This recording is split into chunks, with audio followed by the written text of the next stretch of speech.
What's up, y'all? It's your boy Chef Jeffrey with Chef Jeffrey's Kitchen. I'm glad you guys are joining me for another video. Hit that subscribe button and that bell notification icon for me, and like this video if you like this video. All right, today's topic, I'm going to talk about the most underrated tool, exercise, what have you, when it comes to fat loss.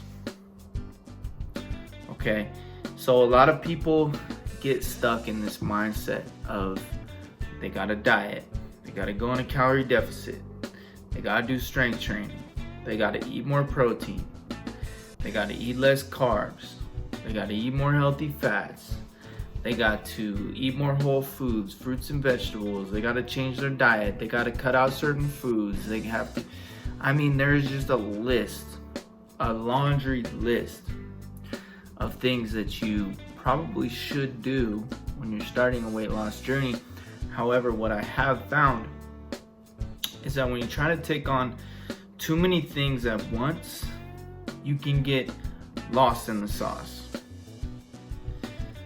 So in other words, taking on small chunks of changes at a time is going to be the most beneficial way to make some lifelong sustainable habits. One of the biggest tools that I've found for me and my clients is literally just walking. You may not even need to be in a calorie deficit. Well, I won't say that. You still need to be in a calorie deficit, but walking may put you into a calorie deficit without changing your diet at all, which means that you can still enjoy the foods that you love. You don't have to cut out anything that you enjoy. You don't have to cut out anything that you enjoy eating. And you don't have to start strength training and going to the gym, which is just not an option for some people right now. And you can still do this with just an hour or two a day of just walking. Now, when I say an hour or two a day, that's going to vary from person to person. I always recommend starting at around 8,000 steps, working your way up to 10,000, 12,000, and I'm talking every single day, walking. So if you're watching this during the daytime and you haven't gotten in your walk today, put that phone down and start walking. That's literally that easy, guys. I'm telling you. I had tons and tons and tons of people thank me when I told them this and I put out this content. And I told them that walking 8 to 10K steps a day is going to do more for their weight loss journey than doing all the planks in the world, doing all the sit-ups in the world, doing all the deadlifts, the squats in the world. Walking is going to do more for your weight loss journey than any of those. Now, granted, I know there's gonna be people coming at me saying, you still need to be in a calorie deficit and you can't deny the laws of thermodynamics. And I'm not trying to deny the science or say that you don't need to be in a calorie deficit, because you still do. Obviously, that is how weight loss works. That's how we know keto works, intermittent fasting, paleo, Beachbody, like all these fad diets, they all have figured out a clever way to get you into a calorie deficit, which is why you're losing weight, okay? But walking is the most underutilized way for you to get out and get some exercise. So how do you start? Let's say you want to start walking today. And let's say your phone is the only step tracker that you have. Almost every phone has a step tracker on them nowadays. iPhones as far back as like the iPhone 5 or 4 had a step tracker on them. So most likely your phone does have a step tracker on them. You just may have to turn it on. Now, one important thing to note is if you're using MyFitnessPal to track your calories, which if you're looking to find out your weight loss calories, I did a whole nother video about it and I will link it down below. If you're looking to use MyFitnessPal to find your weight loss calories, what you should do is turn off the step tracker on MyFitnessPal. And the reason for that is you don't want to eat back the calories that you exercised. Let's say you burned 500 calories walking. You don't want to eat those calories back later in the day, because we don't know how accurate those calorie counters are based on how much you walked.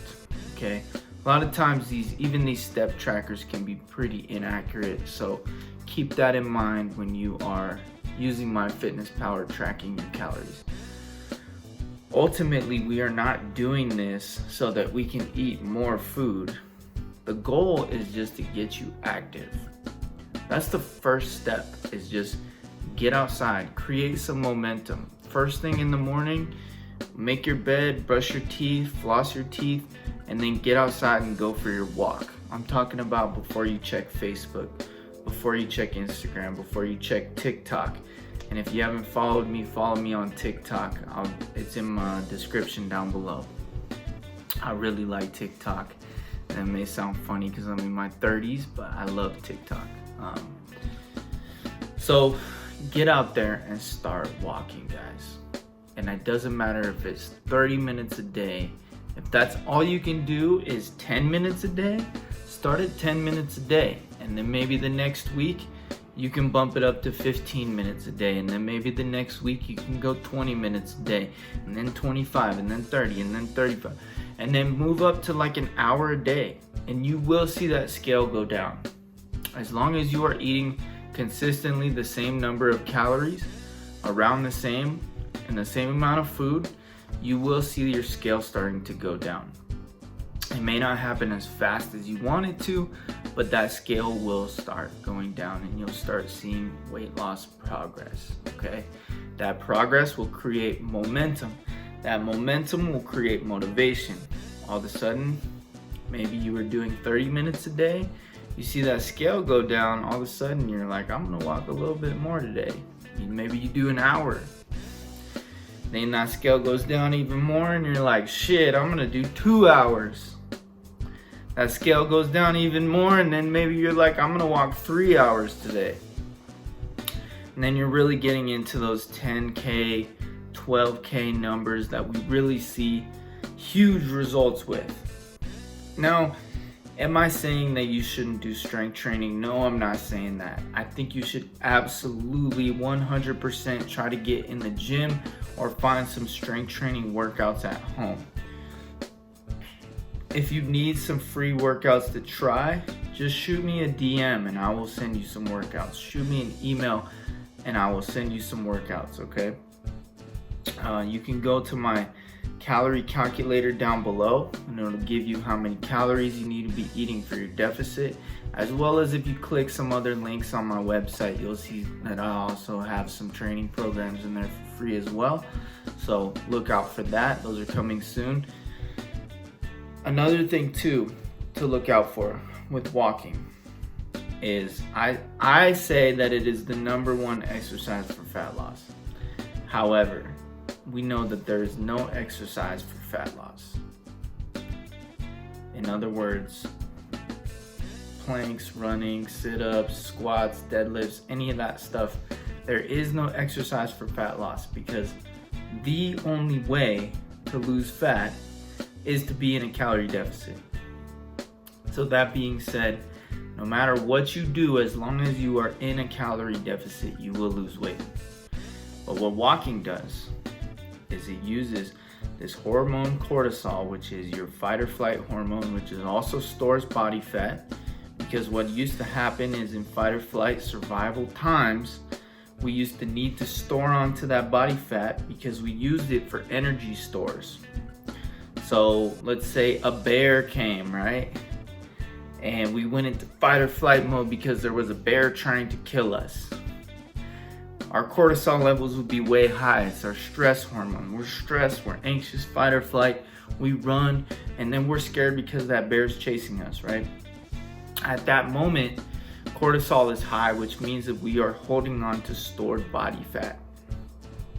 Because we don't know if we're gonna need that body fat, that energy, those extra calories in the body to run from that bear at some point again. So the body is very smart. It holds on to this cortisol. So when you are stressed, When you're in a toxic situation, when you're anxious, you're going to hold on to cortisol. You're going to hold on to stored body fat because cortisol is high. What walking does is it actually lowers your cortisol.